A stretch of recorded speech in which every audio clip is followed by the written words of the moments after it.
Commander Sarah Chen stood at the observation deck of Luna Station, watching the last Zeltharian transport ship disappear into the void. The sleek vessel's departure marked the end of humanity's brief golden age among the stars. For 12 years, alien civilizations had shared their technology, their wisdom, their protection.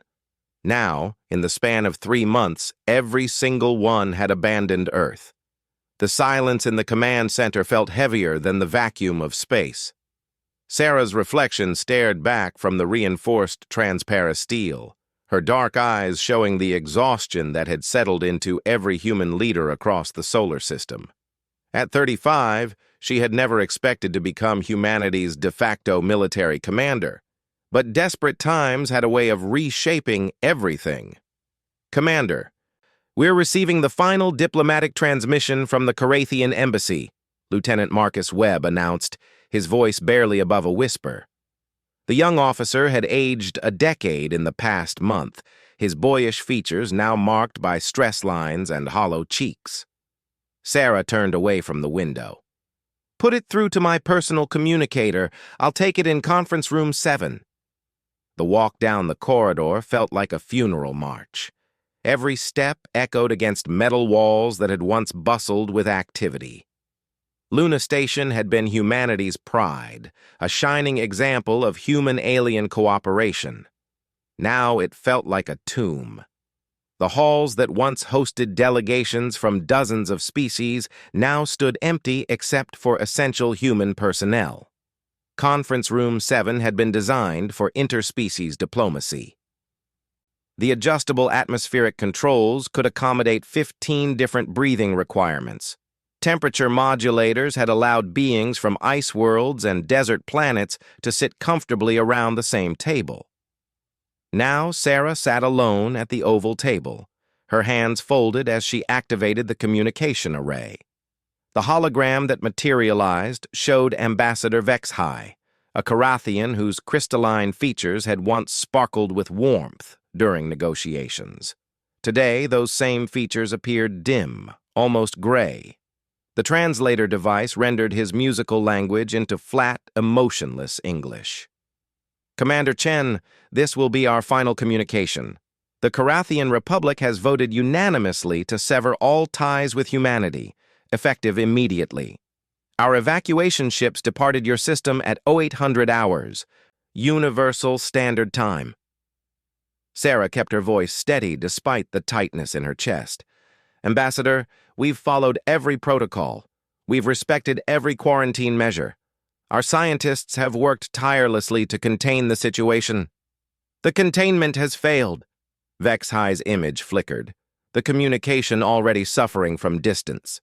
3 more systems have reported cases of the Crimson Plague. The Galactic Health Council has concluded that humanity is the primary vector. Your species' unique neural pathways make you carriers without symptoms. Every world you have visited, every ship you have boarded, now faces extinction."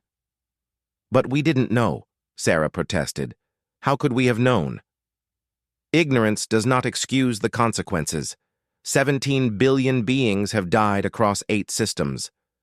The plague spreads through proximity to human neural activity. Your thoughts themselves have become weapons of mass destruction." The words hit like physical blows. Sarah had read the reports, seen the casualty numbers, but hearing it stated so bluntly made the horror real in a way that statistics could not. "There has to be something we can do, some way to prove that we can control this. The decision is final. Humanity is hereby classified as a Class X biological hazard.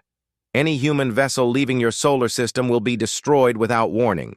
Any alien vessel entering your system will be quarantined for 3 standard years before being allowed to return to civilized space. These measures will remain in effect indefinitely."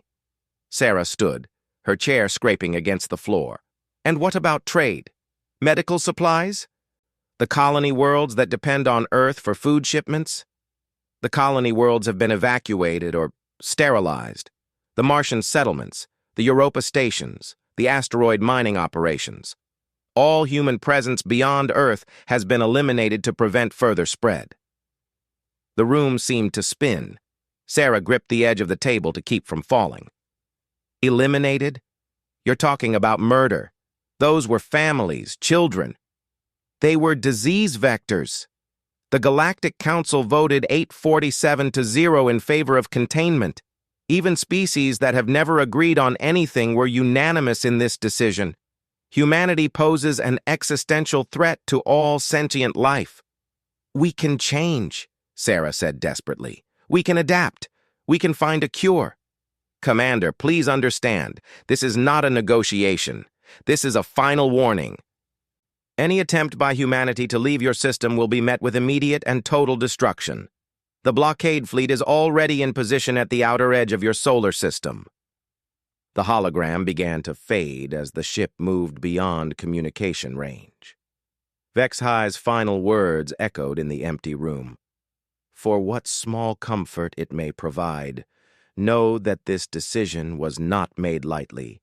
Many of us considered humans to be friends. That friendship is the only reason you are being allowed to live within your own system, rather than facing complete sterilization. The communication ended, leaving Sarah alone with the weight of humanity's isolation. She slumped into her chair and stared at the empty space where the hologram had been. 8 billion humans, trapped in their own solar system, cut off from the galaxy they had only just begun to explore. Her personal communicator chimed with an urgent message from Dr. Elena Vasquez, the chief xenobiologist who had been working around the clock to understand the plague. Sarah activated the device with trembling fingers. Sarah, you need to get down to Lab 7 immediately. Elena's voice carried an excitement that seemed out of place given their circumstances. I found something. Someone, actually. 20 minutes later, Sarah stood outside the quarantine chamber in the deepest level of Luna Station's research facility. Through the reinforced viewing window, she could see a small figure lying motionless on a medical bed. The being appeared to be roughly humanoid, but with elongated limbs and skin that shifted between deep blue and silver depending on the angle of the light. What am I looking at? Sarah asked. Dr. Vasquez adjusted her thick-rimmed glasses and consulted her tablet. A Zenthran child, approximately 8 years old in their developmental cycle. We found her in an escape pod that had been drifting for weeks in the outer asteroid belt. Her ship's records indicate she was fleeing the Centauri outbreak. Is she infected? No, but she's dying anyway. Severe malnutrition, exposure to cosmic radiation, and what appears to be a form of psychological trauma that's shutting down her nervous system. Without proper medical intervention, she has maybe 72 hours. Sarah pressed her palm against the viewing window. The child looked so fragile, so alone. Can we help her? That's the thing, Sarah. We can't. Her biology is too different from ours. She needs specialized medical equipment and pharmaceuticals that only exist in Zenthran hospitals. But here's what makes this interesting, and possibly important. Elena pulled up a holographic display showing genetic sequences and neural pathway diagrams. I've been analyzing her cellular structure, comparing it to the plague data from other species. Zenthrans have a unique immune system that makes them completely resistant to the Crimson Plague. They're the only known species that cannot be infected. Okay, but what does that matter if she's going to die anyway? Because her family didn't abandon her by accident. Her escape pod's navigation system was programmed specifically to reach our system. She was sent here deliberately. Sarah turned to face the doctor fully. What are you saying? I'm saying that someone among the Zenthrans believes we can help each other. They sent their child to us knowing that we're the only species desperate enough and isolated enough to risk everything to save her. They're betting that humans will do what no other species would attempt. Which is? Elena's expression grew grim. Break every galactic law in existence. Cross quarantine lines. Violate the blockade. Take her home. Sarah looked back at the child through the viewing window. The little being's chest rose and fell in irregular patterns, each breath a struggle. Her large, dark eyes occasionally fluttered open, searching the unfamiliar surroundings with confused terror before exhaustion claimed her again. Even if we wanted to help her, how could we possibly get past the blockade? The alien ships out there have technology centuries ahead of ours. Maybe they do, but they also have something we don't. What's that? Rules, protocols, procedures. Every alien species we've encountered follows strict codes of conduct. They have laws about engagement, regulations about the use of force, bureaucratic processes for everything. They think in terms of committees and councils and proper channels. Elena paused, her eyes meeting Sarah's. But humans? We think in terms of impossible odds and desperate measures. We break rules when lives are at stake. We risk everything for strangers. Every alien species sees those traits as reckless and primitive. Maybe they're right, but maybe that's exactly what this situation needs. Sarah's mind raced through the implications. Attempting to leave the solar system would mean certain death for any crew brave enough to try. But leaving the child to die would mean abandoning everything that made humanity worth saving in the first place. How long do we have to make this decision? 72 hours, maybe less. Sarah nodded slowly.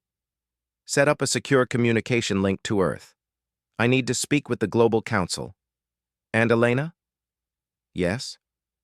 Start researching everything you can about Zenthran homeworld locations and medical facilities.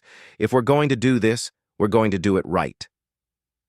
As Sarah left the laboratory, her footsteps echoed through the empty corridors with new purpose. Behind her, through the quarantine glass, a dying alien child continued her struggle for each breath.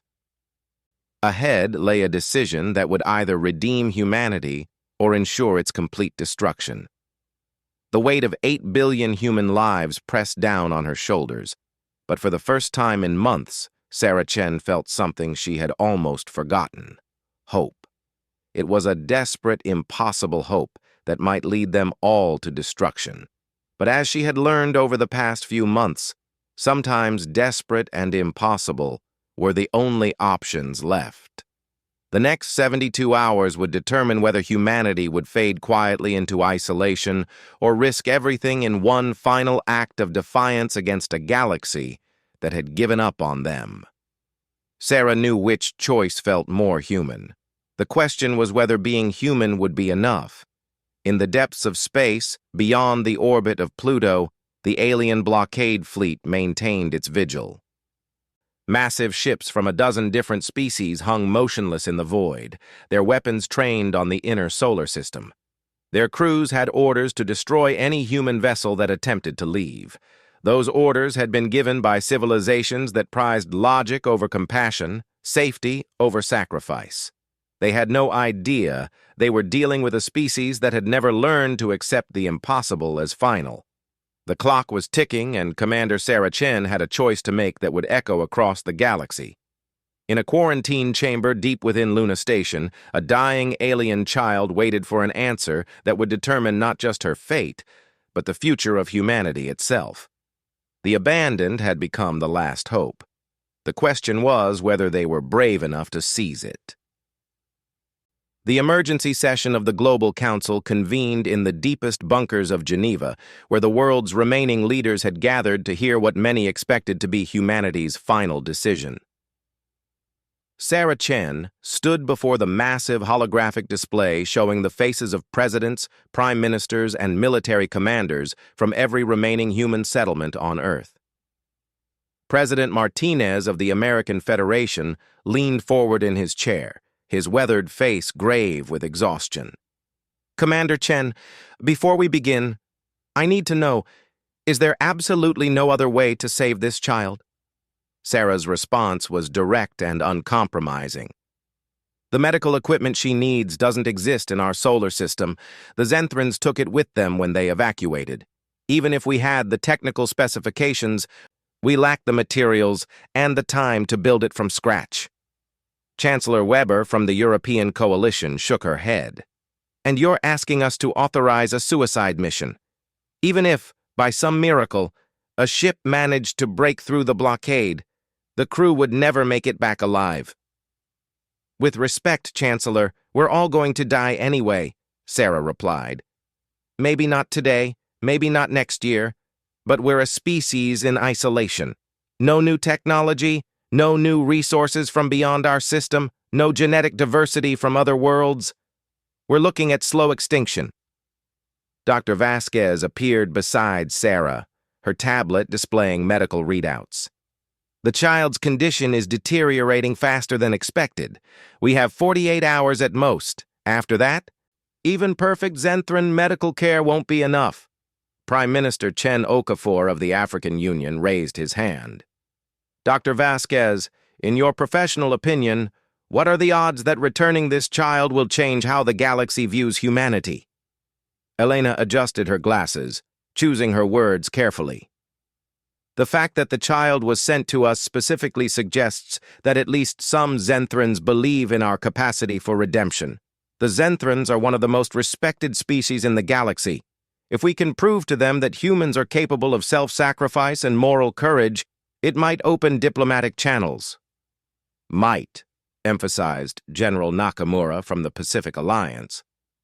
We're talking about risking lives on might. Sarah stepped forward. General, I've spent the last 24 hours running simulations and analyzing the blockade patterns. I think we can get through.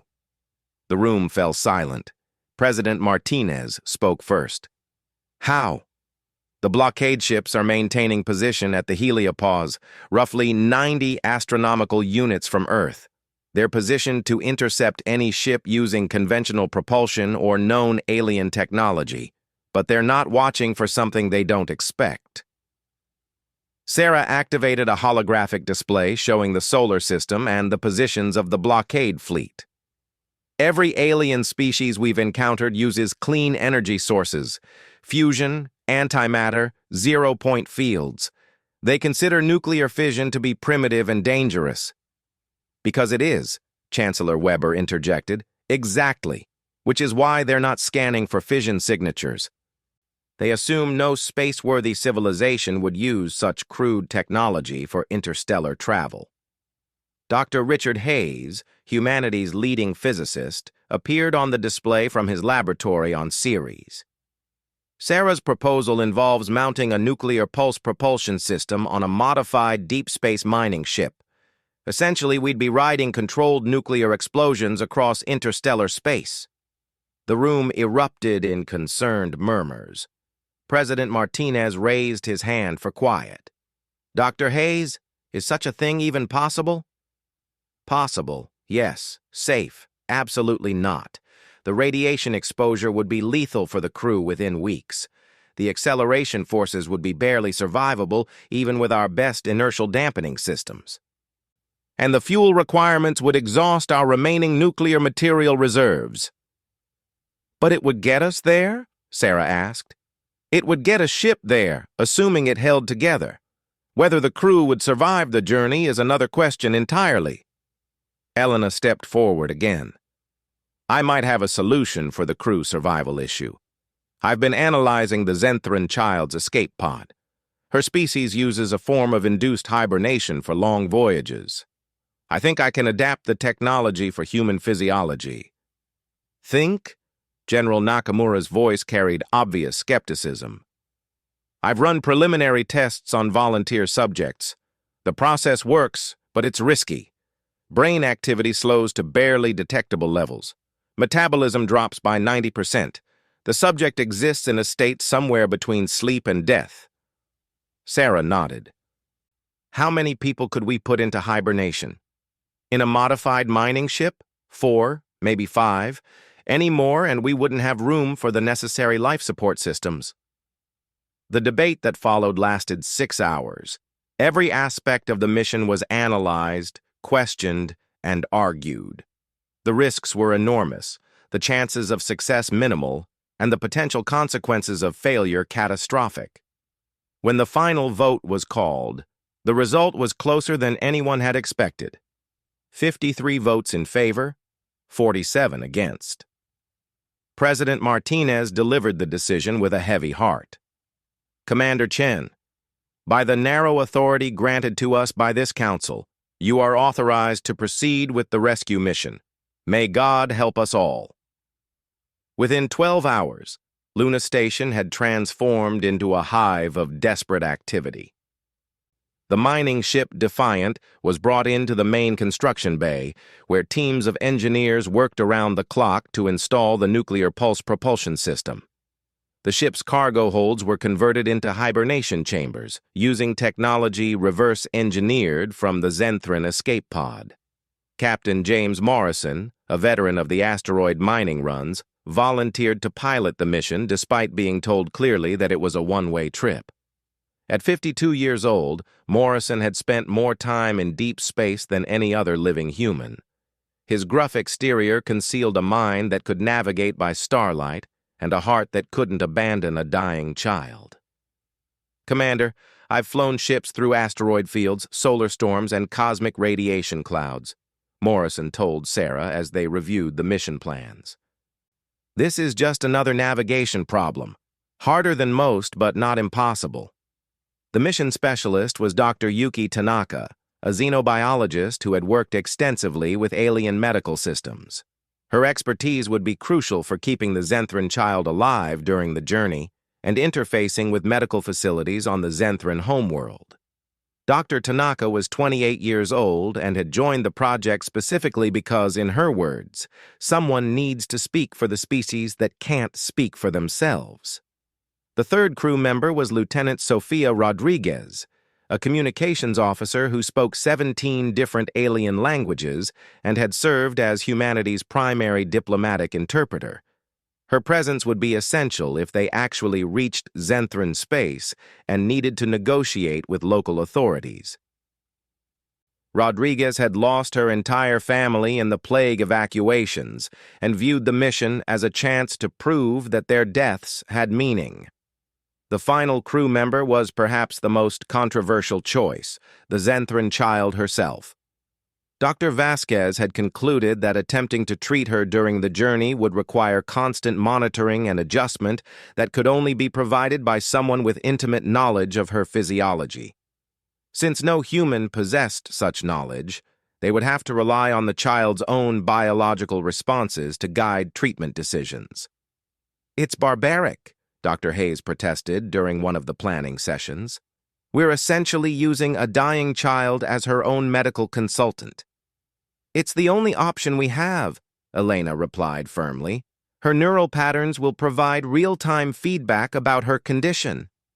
If we're doing something wrong, her brain activity will show it immediately. If we're helping, we'll know that too." The modifications to the Defiant proceeded at an impossible pace.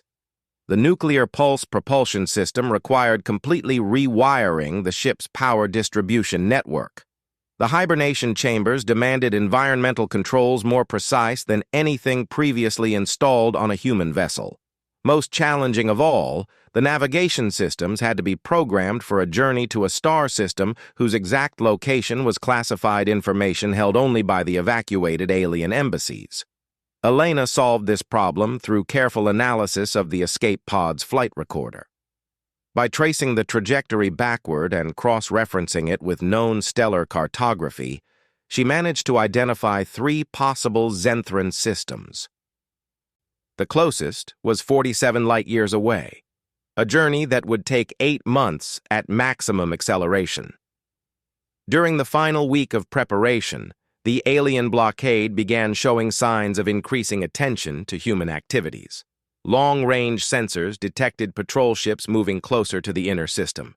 Communication intercepts suggested growing concern among the alien fleet commanders about unusual energy signatures emanating from Luna Station.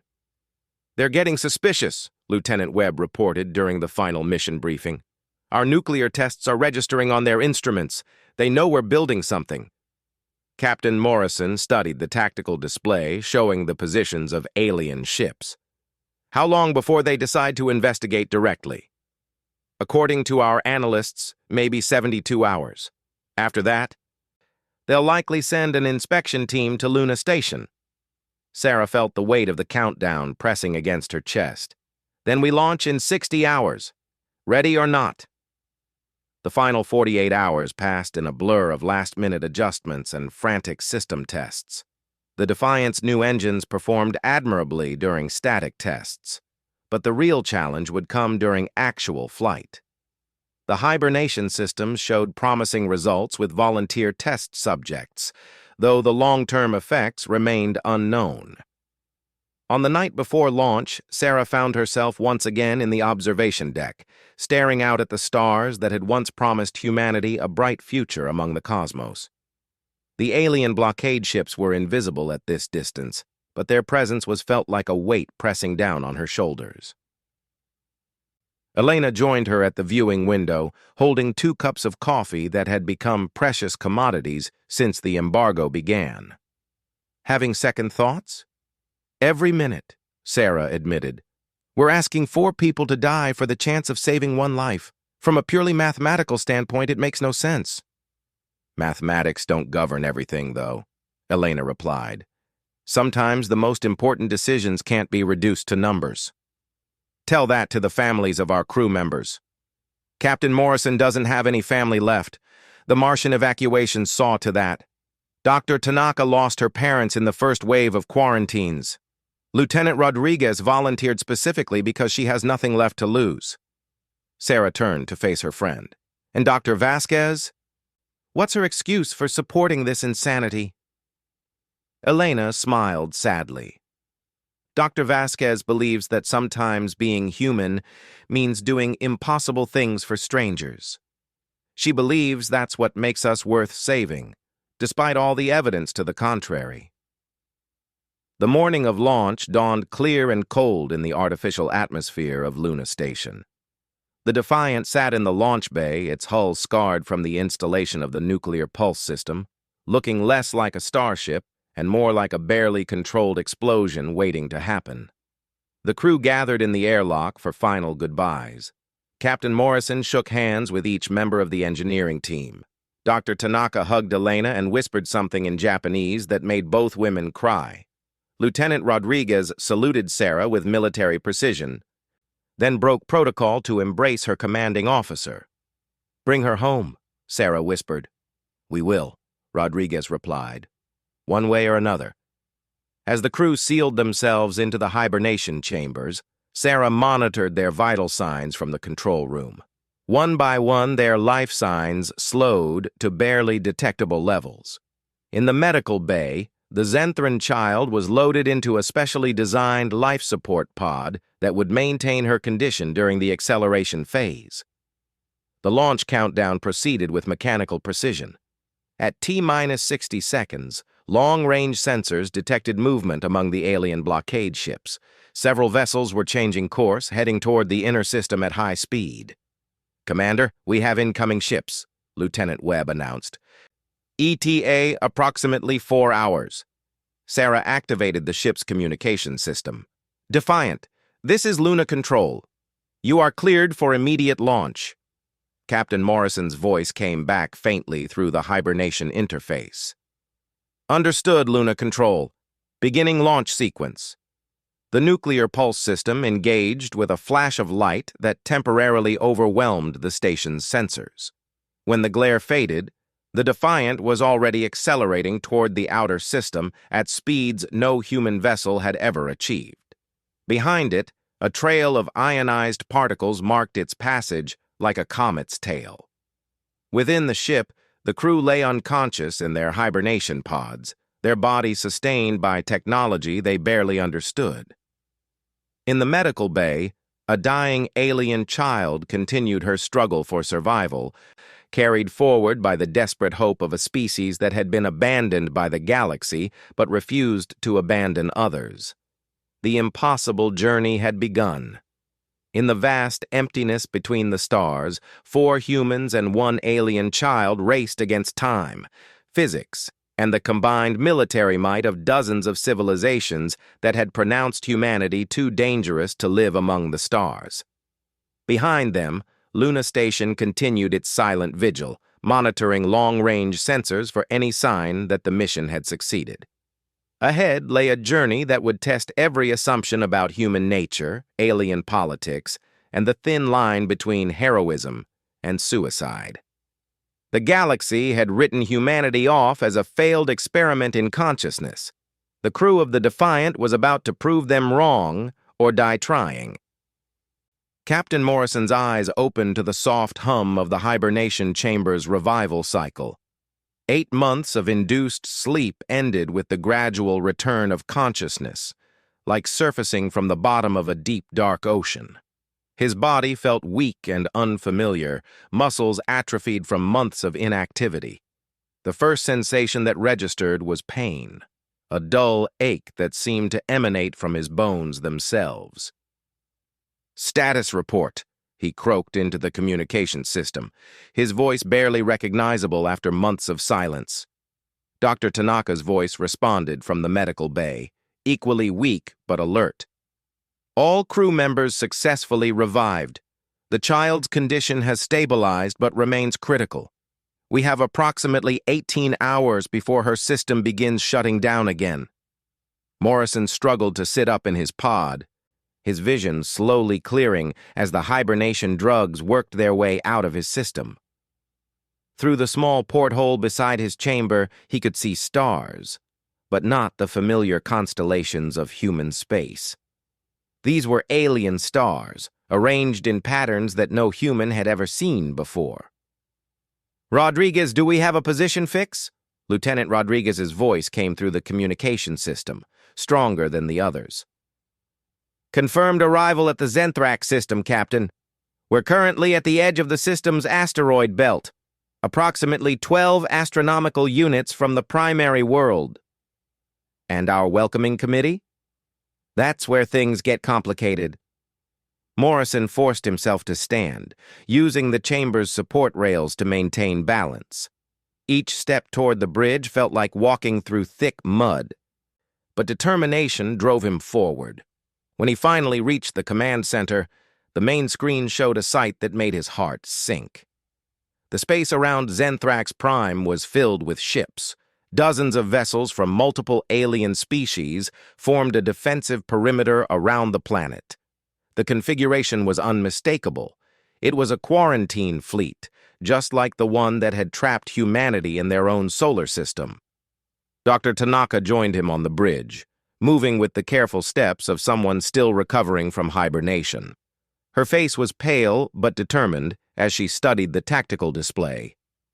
"It looks like the plague reached Zenthran space before we did." "Are they infected?" Morrison asked. "The energy signatures suggest the planet is still inhabited, but the quarantine fleet indicates ongoing containment procedures. We may have traveled 47 light years to find the same situation we left behind." Rodriguez appeared from the communications station, her uniform hanging loosely on her diminished frame. The hibernation process had cost all of them significant body weight, but her eyes still held the sharp intelligence that had made her humanity's premier diplomatic interpreter. "Captain, I'm receiving automated quarantine warnings in 17 different languages. Any ship approaching the system is ordered to maintain distance and await inspection. Violation of quarantine protocols will result in immediate destruction." Morrison studied the deployment of alien ships around Zenthrax Prime. The formation was professional and thorough, but it also showed signs of stress. Several vessels showed damage consistent with recent combat. Others were maintaining positions that suggested they were barely operational. "They've been fighting the plague here too," he observed. "The question is whether they're winning or losing." Dr. Tanaka activated her medical sensors, scanning the planet's surface from their distant position. "I'm detecting massive population centers that appear to be active. The Zenthrans are still there, but the quarantine suggests they're contained to their homeworld. So we've come all this way to find that the people we're trying to help are already trapped," Rodriguez said grimly. Morrison was quiet for a long moment, studying the display and thinking through their options. The nuclear pulse drive had brought them this far, but the ship's fuel reserves were nearly exhausted. They had enough power for one final acceleration, either toward the planet or back toward human space. "Rodriguez, can you identify the command ship in that fleet?" She worked at her console, analyzing the communication patterns and ship configurations. The largest vessel appears to be Korathian in design. It's transmitting command frequencies to the other ships in the quarantine line. Morrison felt a cold smile cross his face. The same species that delivered humanity's final diplomatic message? Appears so, Captain. Then it's time for a conversation. Against all protocol and common sense, Morrison ordered Rodriguez to open a direct communication channel to the Korathian command ship. The response was immediate and hostile. The image that appeared on the main screen showed the same Ambassador Vexhai who had delivered humanity's isolation order, but his crystalline features now appeared cracked and dim with exhaustion. Human vessel, you are in violation of multiple galactic treaties. Your presence in this system endangers every living being in a 50-light-year radius. Retreat immediately, or you will be destroyed. Morrison stepped forward, his voice steady despite the weakness in his body. Ambassador Vexhai, I am Captain James Morrison of the human vessel Defiant. We're here on a medical mission. Medical mission? The ambassador's translated voice carried obvious disbelief. Humans are the source of the plague that has devastated our worlds. Your very presence here confirms our worst fears about your species. Ambassador, we have a Zenthran child aboard our vessel. She was sent to our system in an escape pod, dying from malnutrition and radiation exposure. We've traveled 8 months through interstellar space to bring her home. The communication channel went silent for several minutes. When Vexhai's image reappeared, his expression had changed from hostile to confused. Impossible. No human ship possesses the technology for interstellar travel. We built it, Morrison replied simply. Crude, dangerous, probably lethal to our crew, but it worked. We're here. Dr. Tanaka stepped into view of the communication pickup. Ambassador, we need to speak with Zenthran medical authorities immediately. The child's condition is critical. We have hours, not days. Dr. Tanaka, I presume. Vexhai's voice carried a note of recognition. Your research papers on interspecies medicine were widely respected before the current crisis, but surely you understand that allowing any human vessel near Zenthrax Prime would be genocide. Then send a Zenthran medical team to us, Tanaka replied. We'll transfer the child to their care and leave the system immediately. The quarantine protocols forbid any ship from leaving the system once they've entered. You should have known this before making the journey. Morrison felt the weight of the decision settling on his shoulders. They had known the journey was likely one way, but hearing it confirmed by alien authority made the reality inescapable. 4 humans had traveled across interstellar space to save one alien child, knowing they would never see home again. Ambassador, Morrison said carefully, our ship's fuel reserves are exhausted. We can't leave the system even if we wanted to. We're committed to this course of action regardless of the consequences. For the first time, Vexhai's expression showed something other than hostility or confusion. It showed respect. Captain Morrison, you are telling me that you and your crew knowingly undertook a suicide mission to save a single Zenthran child? Yes, sir. Despite your species being blamed for the plague that has killed billions? Yes, sir. Despite knowing that your presence here violates every treaty and law governing interstellar contact? Yes, sir. The communication channel went silent again, this time for nearly 10 minutes. When Vexhai's image returned, he was no longer alone. The screen showed the bridge of his command ship, where representatives from multiple species were engaged in heated discussion. Morrison could see Zenthrans, Korathians, Tellurians, and several other species he didn't recognize. Captain Morrison, Vexhai announced, you have created an unprecedented diplomatic crisis. Your presence here violates every protocol we have established for containing the plague. However, your stated mission presents certain ethical complications. A new voice joined the conversation, speaking in the melodic tones characteristic of the Zenthran language. The translator rendered the words into English. Captain Morrison, I am Medical Coordinator Zenhai of the Zenthrax Medical Collective. We are prepared to accept custody of the child you have brought to us. Dr. Tanaka stepped forward eagerly. Coordinator Zenhai, we need to discuss the child's condition and treatment requirements immediately. She's been in critical condition for months. Dr. Tanaka, we have been monitoring your communication since you entered our system. We are impressed by the medical care you have provided using only human technology and limited resources. The child would have died months ago without your interventions. We did what we could, but she needs proper Zenthran medical facilities to survive. Agreed. We are prepared to rendezvous with your vessel at coordinates we will transmit to you. However, there are conditions. Morrison nodded. Name them. Coordinator Zenhai paused before responding. Your crew must submit to complete medical quarantine for a period of no less than 1 standard year. During this time, you will be confined to a medical facility on Zenthrax Prime while we study the plague's interaction with human physiology. And after that? Rodriguez asked. After that, assuming you survive the quarantine period, you will be free to remain on Zenthrax Prime or accept passage to any world willing to receive you. What about returning to Earth? Earth remains under permanent quarantine. Returning there would serve no purpose except to die slowly in isolation. Morrison looked at his crew members. Dr. Tanaka showed no hesitation. Her primary concern had always been saving the child. Rodriguez nodded grimly, having made peace with never seeing home again months ago. Morrison himself had lost everything in the evacuations that followed humanity's isolation. We accept your conditions, Morrison announced. The transfer operation took place in the shadow of Zenthrax Prime's largest moon, away from the main population centers but close enough for immediate medical intervention. The Zenthran medical ship that met them was a thing of beauty, smooth curves and gleaming surfaces that spoke of technology far beyond human capabilities.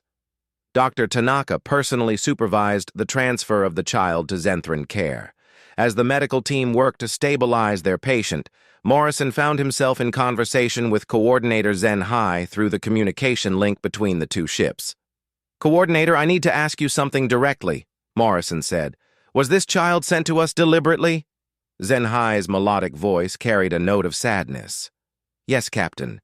She was my own offspring. When the plague reached our system, we faced the same impossible choice your species encountered: isolation or extinction. Some among us believed that humanity might possess qualities necessary to break through such barriers. What qualities? The willingness to sacrifice everything for strangers. The refusal to accept impossible situations as final. The capacity to act on moral conviction even when logic counsels otherwise.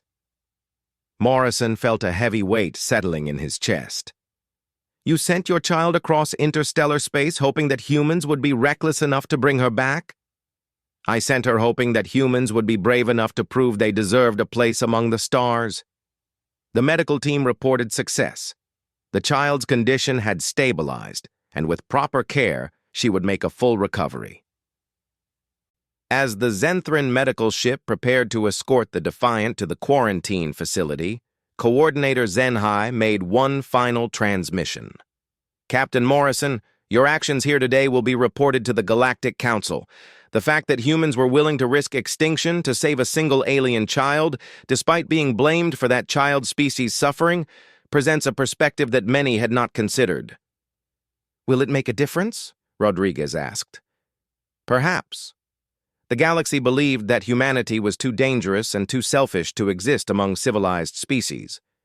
You have demonstrated that at least some humans are capable of selflessness beyond anything we had imagined.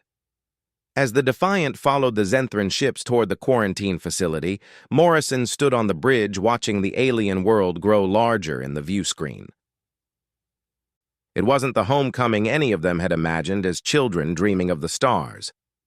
But it was something perhaps more important, proof that humanity's capacity for compassion could bridge the gaps between species. The quarantine would last a year, possibly longer, The crew would undergo tests, examinations, and procedures designed to understand the plague's interaction with human biology. They might discover a cure, or they might simply confirm that humans were indeed carriers of an incurable disease. But regardless of the outcome, they had accomplished something unprecedented in galactic history. 4 humans had risked everything to save the life of an alien child, asking for nothing in return except the chance to do what they believed was right. As news of their mission spread through diplomatic channels, a new conversation began among the alien species that had written humanity off as a lost cause. The species that had been too dangerous to trust with interstellar travel had just completed the longest medical rescue mission in recorded history. Ambassador Vexhai transmitted a final message to Luna Station, breaking 8 months of communication silence. The human crew of the vessel Defiant has successfully delivered a Zenthran child to medical care, despite facing certain death to do so. The Galactic Council will be reviewing humanity's quarantine status in light of this unprecedented act of interspecies compassion. On Luna Station, Commander Sarah Chen received the transmission with tears streaming down her face. The crew of the Defiant would never come home, but they had opened a door that many had thought sealed forever. They had proven that being human meant more than being a carrier of disease. It meant being willing to sacrifice everything for a stranger who needed help. The stars that had once seemed closed to humanity forever suddenly seemed a little closer. And in the medical facilities of Zenthrax Prime, a young alien girl opened her eyes to see the faces of the humans who had crossed the galaxy to save her life, asking only for the chance to prove that their species deserved to exist among the stars.